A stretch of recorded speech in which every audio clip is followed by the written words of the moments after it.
Olá, tudo bem? O meu nome é Jorge e espero de coração que a graça de Jesus Cristo, nosso Senhor, Deus de Salvador, esteja com todos vocês. Aleluia. O filho pródigo, Lucas 15, de 11 a 32. Vamos examinar a parábola do filho pródigo, que está no Evangelho de Jesus Cristo, nosso Senhor, Deus de Salvador, segundo São Lucas, no capítulo 15, versículos 11 a 32. Por favor, pegue a sua Bíblia Sagrada e me acompanhe. Mas vamos examinar esse texto bíblico de uma forma mais profunda do que vemos ser interpretada nas igrejas em geral. Nos inúmeros livros de teologia que já estudei, descobri que não existe uma tradução perfeita do Novo Testamento grego para o português. Por isso que, se pegarmos várias versões e traduções bíblicas, veremos que sempre existe uma variação de palavras.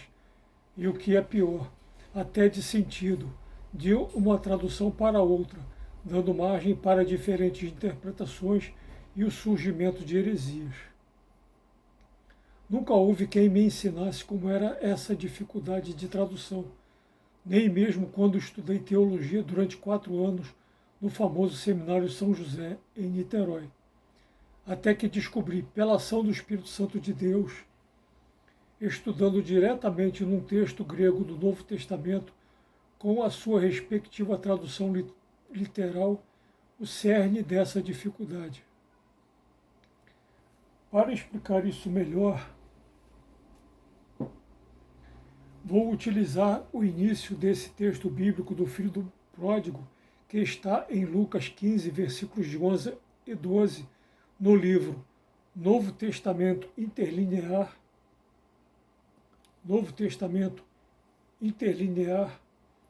que é a 26ª edição da Nestlé Greek Text, compilado por Valdir Carvalho Luz e publicado pela editora Cultura Cristã. Quem tiver à sua disposição um texto grego do Novo Testamento, com a sua respectiva tradução literal, verá que se assemelha e muito com esse Novo Testamento interlinear. Vamos ao texto grego de Lucas 15, versículos 11 e 12. Versículos 11 e 12. Lucas 15, 11 e 12. 11 e 12.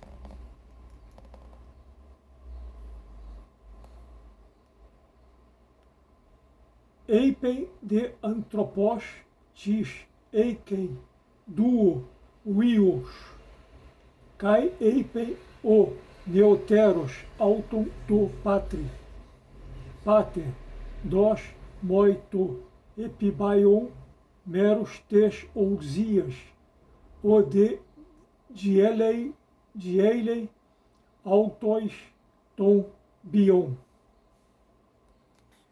Embaixo de cada palavra grega desse Novo Testamento interlinear,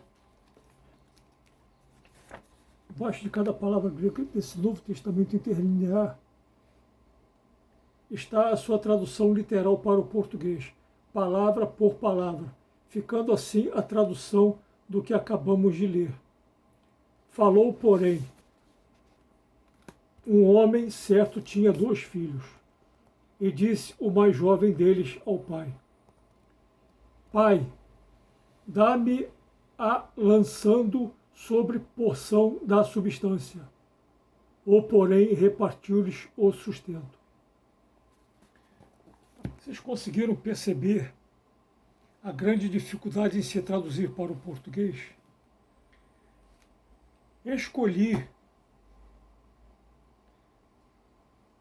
usar a versão bíblica da Bíblia de Jerusalém.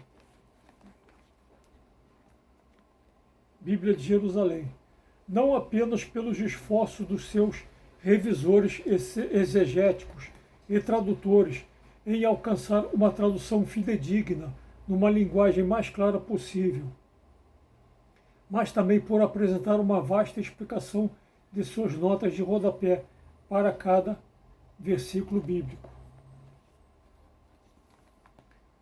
Vamos ao texto bíblico de Lucas 15, versículos 11 ao 32.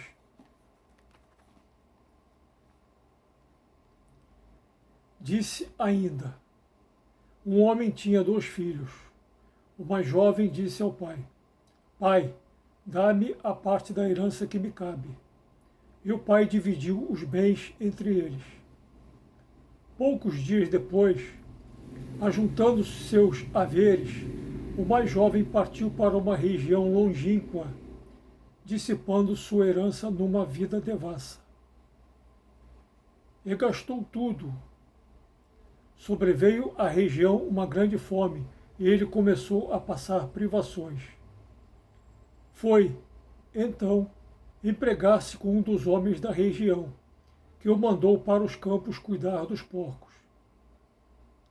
Ele queria matar a fome com as bolotas que os porcos comiam, mas ninguém lhes dava. E caindo em si disse: quantos empregados de meu pai têm pão com fartura, e eu aqui morrendo de fome? Vou-me embora, procurar o meu pai e dizer-lhe: Pai, pequei contra o céu e contra ti. Já não sou digno de ser chamado teu filho. Trata-me como um dos teus empregados. Partiu, então, e foi ter com o pai. Ele estava ainda ao longe, quando o pai viu-o. Encheu-se de compaixão, correu e lançou-se-lhe ao pescoço, cobrindo-o de beijos.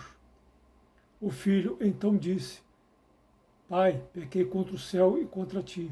Já não sou digno de ser chamado filho. Mas o pai disse aos servos: Ide depressa, trazei a melhor túnica e revesti-o com ela, pondo-lhe um anel no dedo e sandálias nos pés. Trazei o novilho cevado e matai-o. Comamos e festejamos, pois este meu filho estava morto e tornou a viver. Estava perdido e foi reencontrado. E começaram a festejar. O filho mais velho estava no campo. Quando voltava, já perto de casa, ouviu músicas e danças. Chamando um servo, perguntou-lhe o que estava acontecendo. Este lhe disse: É teu irmão que voltou e teu pai matou o novilho cevado, porque o recuperou com saúde. Então ele ficou com muita raiva e não queria entrar. O pai saiu para suplicar-lhe.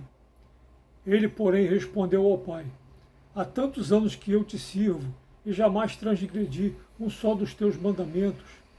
E nunca me destes um cabrito para festejar com meus amigos. Contudo, veio este teu filho, que devorou teus bens com prostitutas, e para ele matas o novilho cevado. Mas o pai lhe disse: Filho, tu estás sempre comigo, e tudo que é meu é teu.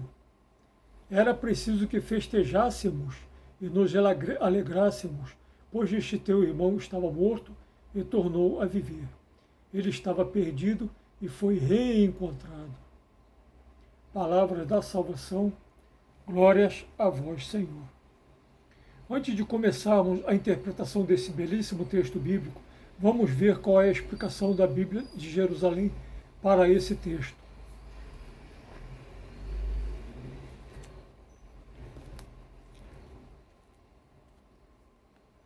Apesar desse texto bíblico possuir 32 versículos, só existe uma pequena explicação para todo o texto, que é do início do versículo 25, onde diz: o filho mais velho. E na nota de rodapé da Bíblia de Jerusalém explica que, abre aspas, a atitude misericordiosa do Pai, que simboliza a misericórdia divina, opõe-se no filho mais velho a dos fariseus e dos escribas, que se gabam de serem justos porque não transgridem nenhum preceito da lei. fecha aspas. E segue citando como exemplo o versículo 29, onde o filho mais velho se justifica dizendo: há tantos anos que eu te sirvo e jamais transgredi um só dos teus mandamentos. E cita também lá na frente, no capítulo 18, versículo 9, e seguintes que dizem: contou ainda esta parábola para alguns que, convencidos de serem justos, desprezavam os outros. 2 homens subiram ao templo para orar. Um era fariseu e o outro publicano. Ou seja, na explicação da Bíblia de Jerusalém para esse texto do filho pródigo, o filho mais velho é comparado aos fariseus e doutores da lei hipócritas. Mas por que será que a Bíblia de Jerusalém dá tanta ênfase ao comportamento do filho mais velho, se o texto bíblico dá muito mais destaque ao filho mais jovem? Se o texto bíblico dá muito mais destaque ao filho mais jovem, citando o dobro de vezes do filho mais velho, por que será que não existe uma mínima explicação sobre ele? Ao fazermos uma profunda exegese e hermenêutica desse texto bíblico, percebemos como é que os judeus que escutaram as palavras de Jesus Cristo, devem ter ficado bastante chocados e até mesmo escandalizados com esse ensinamento, pois, segundo as rígidas leis judaicas, o pai dessa parábola tinha vários motivos para matar o seu filho mais jovem, como, por exemplo, quando este lhe pede a sua parte da herança, conforme está no versículo 12, pois, segundo a tradição judaica, a herança do pai somente poderia ser repartida entre os filhos após a sua morte, caracterizando uma terrível blasfêmia contra Deus e contra o pai, significando dizer que o filho mais jovem, ao pedir a sua parte da herança, seria o mesmo que desejar a morte de seu pai, de seu próprio pai. Isso transgride o quarto dos 10 mandamentos e é um pecado gravíssimo de blasfêmia, que somente seria punido com a morte por apedrejamento. O próprio Jesus Cristo nos revela: honra ao teu pai e à tua mãe, e aquele que maldisser pai ou mãe, certamente deve morrer. Certamente deve morrer. Conforme está em Mateus 15, versículo 4. Se o próprio Jesus, que sempre é retratado no Novo Testamento como Deus amoroso e misericordioso, diz isso, é porque deixar de honrar o seu pai ou a sua mãe é um pecado gravíssimo, que deve ser punido de morte. No livro Chave Linguística do Novo Testamento Grego,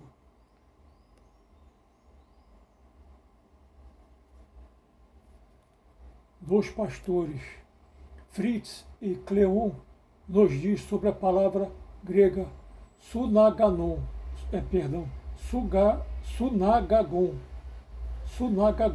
que significa ajuntando, de Lucas 15, 13. Abre aspas. Talvez no sentido de transformar tudo em dinheiro, o comprador da propriedade não poderia possuí-la antes da morte do pai. Fecha aspas. Outro erro gravíssimo é quando o filho mais jovem vai para uma região longínqua, conforme está no versículo 13, pois ele iria para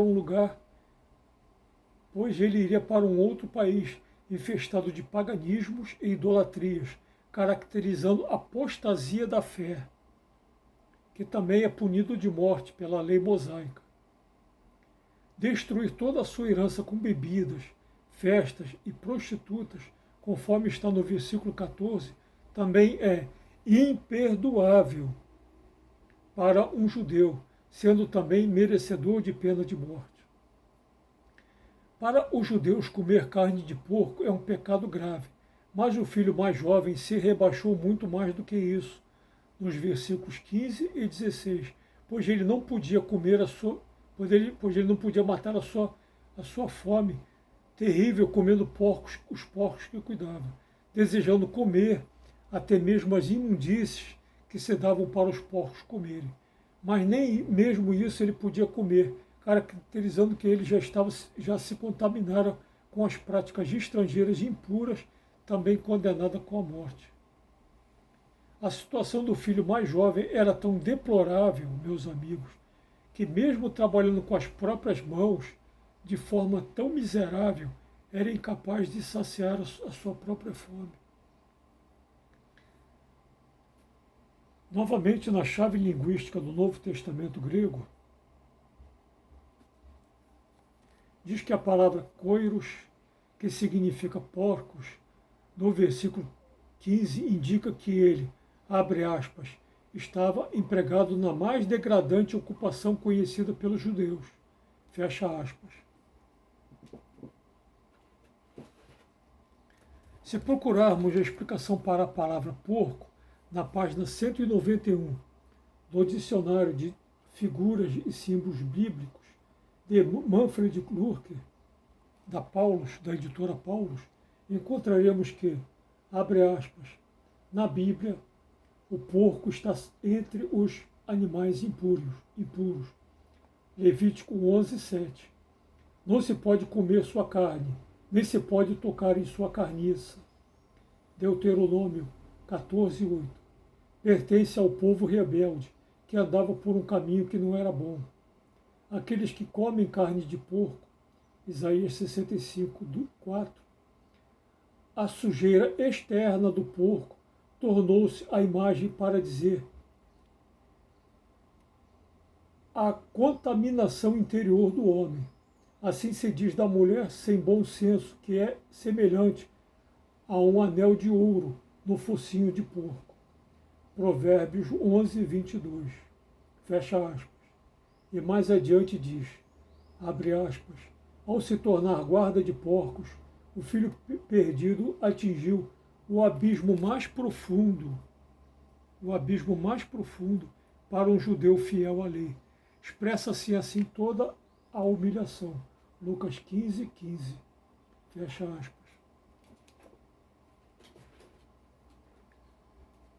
Segundo a explicação de a Bíblia da Mulher, da Sociedade Bíblica do Brasil, sobre o filho pródigo, diz que, abre aspas, o fato de um judeu ajudar a criar e cuidar de porcos revela sua degradação máxima, uma vez que os suínos eram considerados animais imundos para os judeus.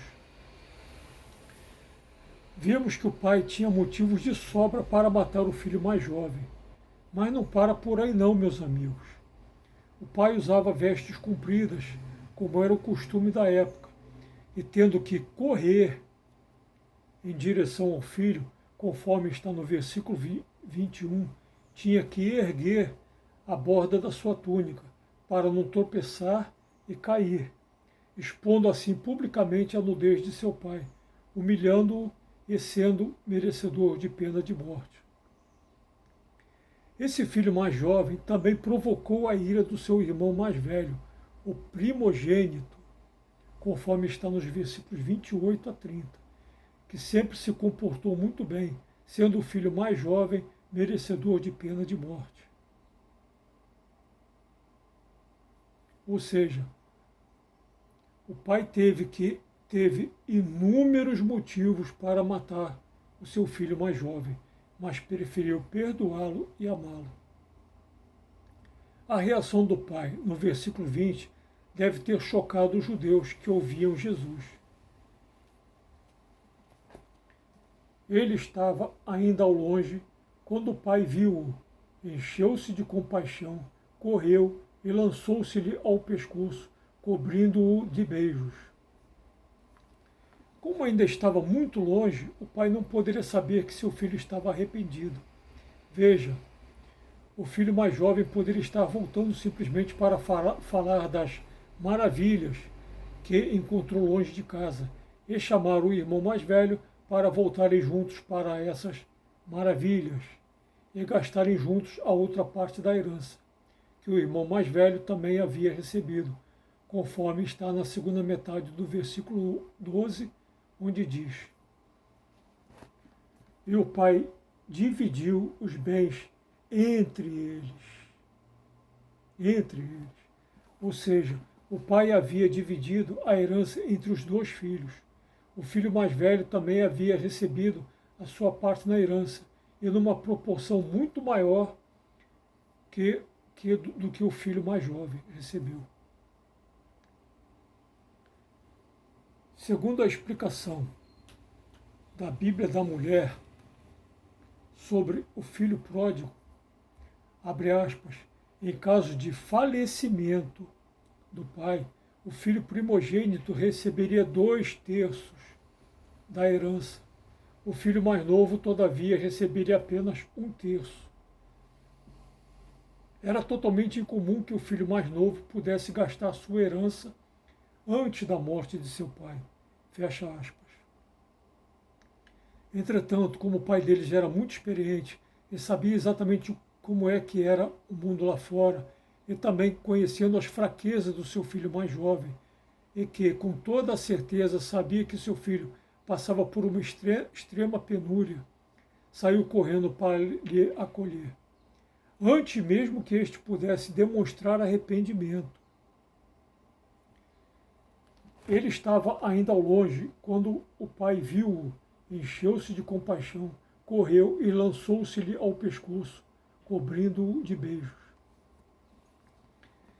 Veja o que alguns especialistas em exegese bíblica dizem desse belíssimo versículo 20. Na página 192 do excelente livro O Autêntico Evangelho de Jesus, o seu autor, Gesa Vermes, nos revela que, abre aspas, a exceção consiste no perdão do pai antes da confissão de arrependimento do filho, fecha aspas. Na página 134 do livro Jesus, a verdadeira história, o seu autor, Jacques Duquesne, nos revela que, abre aspas, o pai do filho pródigo não espera que este se arrependa, se ponha a seu serviço, se ajoelhe a seus pés e implore perdão. Mas em vez de, fecha aspas, mas em vez disso, abre aspas, chora de alegria e abraça seu filho retornado, fecha aspas. Na explicação final desse texto bíblico, a chave linguística do Novo Testamento diz, do Novo Testamento grego diz que, abre aspas, a parábola foi contada para implorar aos judeus respeitáveis a alegria com Deus por causa da restauração dos pecadores. Esse texto bíblico do filho pródigo deve ter escandalizado e muito os fariseus e os escribas hipócritas que estavam presentes na pregação de Jesus, conforme nos atesta o primeiro e segundo versículos de Lucas 15. Entretanto, ele é um texto riquíssimo de significados. É um texto que demonstra a infinita misericórdia do Senhor Deus sobre a falsa misericórdia dos homens, ao ponto da Bíblia de Jerusalém dar um título todo especial, um título todo especial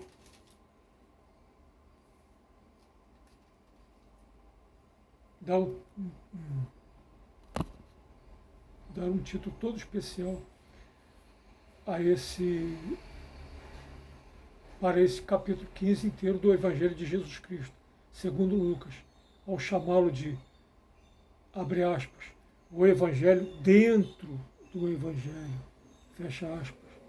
Se você possui uma Bíblia de Jerusalém, principalmente das edições paulinas, confira o título de todo esse capítulo 15 de Lucas, ou seja, a Bíblia de Jerusalém chama esse texto do suprassumo, da nata dos ensinamentos de Jesus.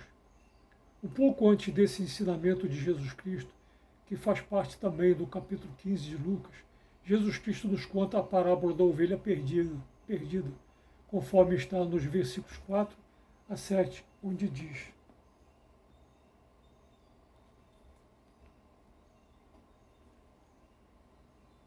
Qual de vós, tendo 100 ovelhas e perder uma, não abandona as 99 no deserto e vai em busca daquela que se perdeu, até encontrá-la?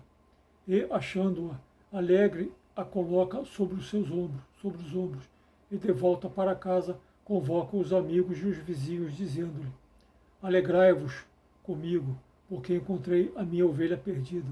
Eu vos digo que do mesmo modo haverá mais alegria no céu por um só pecador que se converta, do que por 99 justos que não precisam de conversão. Palavras da salvação, glória a vós, Senhor.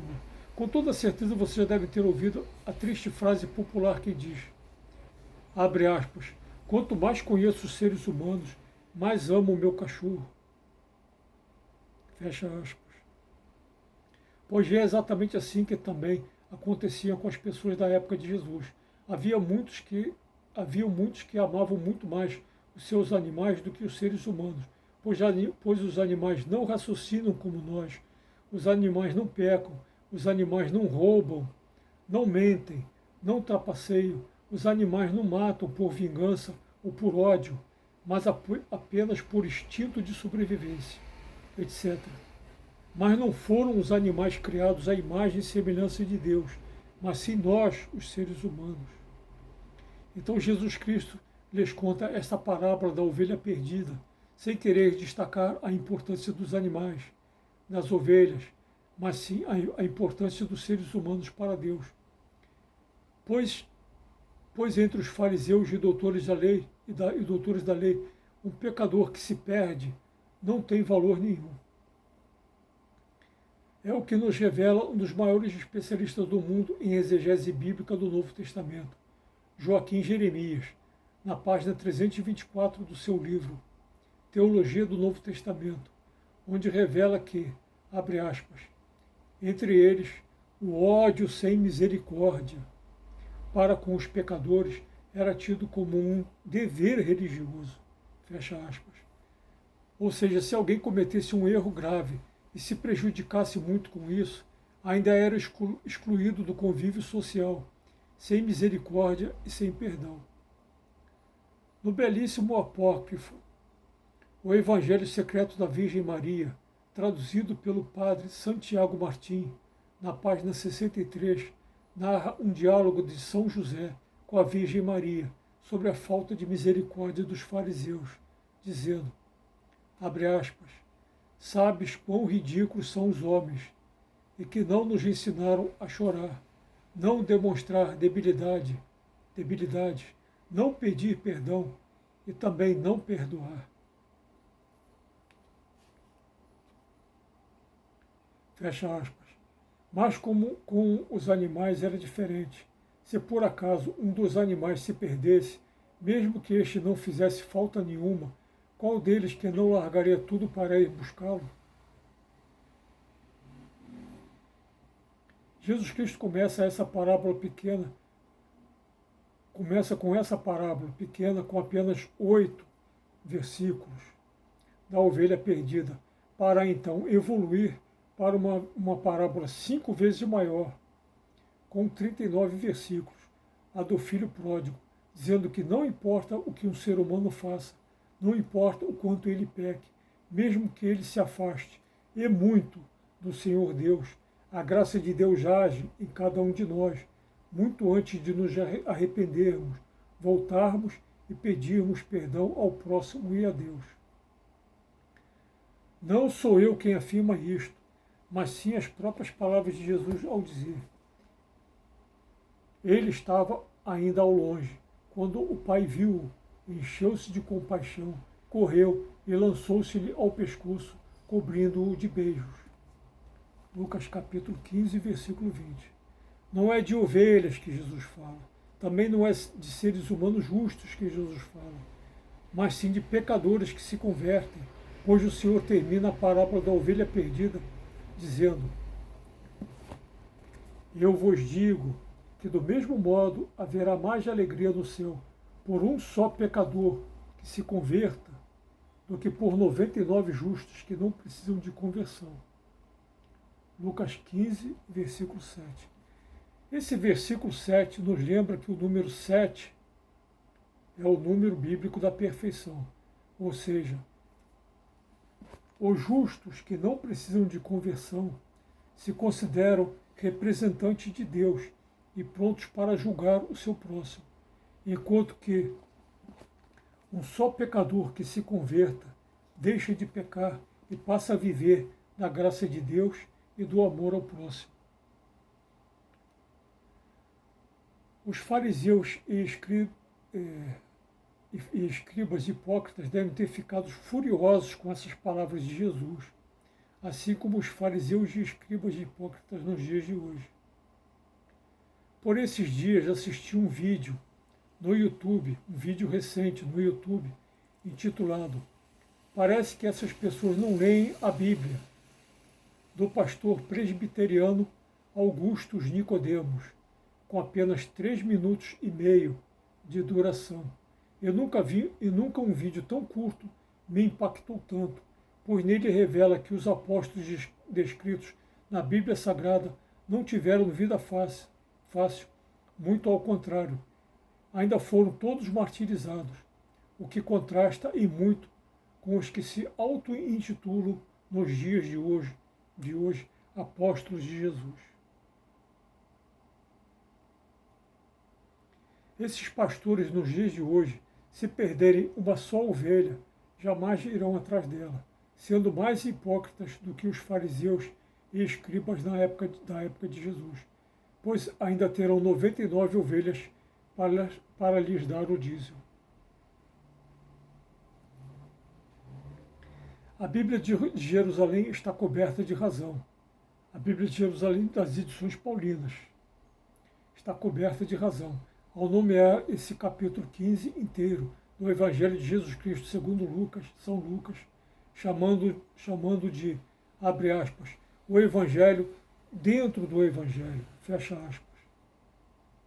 Pois para os padrões judaicos daquela época, o filho mais jovem estava irremediavelmente perdido, tanto perdido por se afastar muito da casa de seu pai, que simboliza Deus, quanto perdido por transgredir inúmeros preceitos sagrados daquela época. Mas o pai preferiu ignorar todas as ofensas do filho, perdoando-o e amando-o incondicionalmente. O filho mais jovem representa o nosso livre-arbítrio, o quanto podemos nos afastar de Deus, ao ponto de negarmos até a sua existência, mas essa atitude nos levará, mais cedo ou mais tarde, para o fundo do poço, para o afastamento definitivo de Deus. Mas até mesmo ali, a graça de Deus age, pois é justamente ali que tomamos consciência do tanto que perdemos e queremos voltar. E o Senhor Deus nos acolherá antes mesmo de manifestarmos arrependimento e pedirmos perdão, pois Deus nunca deixou de nos amar, exatamente como vimos acontecer no versículo 20. No seminário de teologia onde eu estudei, aprendi 3 coisas maravilhosas sobre Deus. Que Deus não pode, primeiro, que Deus não pode deixar de existir.